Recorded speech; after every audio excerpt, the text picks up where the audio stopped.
अस्सलाम वालेकुम नाज़रीन, सिंध जक में ख़बरुनि जो सिलसिलो जारी है। तव्हां सां गॾु यासीन मां ख़बर शेयर कंदा हलूं। गॾु यासीन भरिसां ॻोठ रखियल शहर जी वांड में नज़ीर शहर ऐं अब्दुल रहीम उर्फ़ फ़ौजी शहर में पुराणी खूनी तकरार के नतीजे में धुरनि में फायरिंग थी।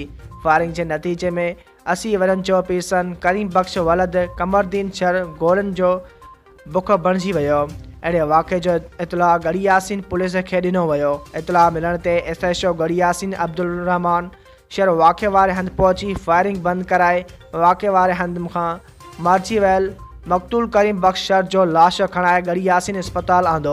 गॾु यासीन अस्पताल में लाश पोस्टमार्टम बाद वारसनि हवाले कयो वियो।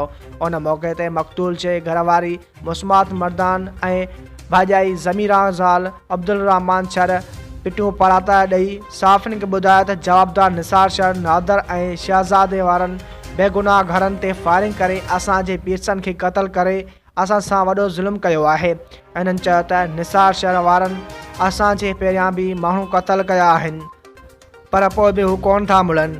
उन्हनि वस वारनि खां घुर कई त जवाबदारनि ख़िलाफ़ कार्रवाई करे असां सां इंसाफ़ कयो वञे। ओॾां लाश घर पहुचण ते कोहराम अची वियो।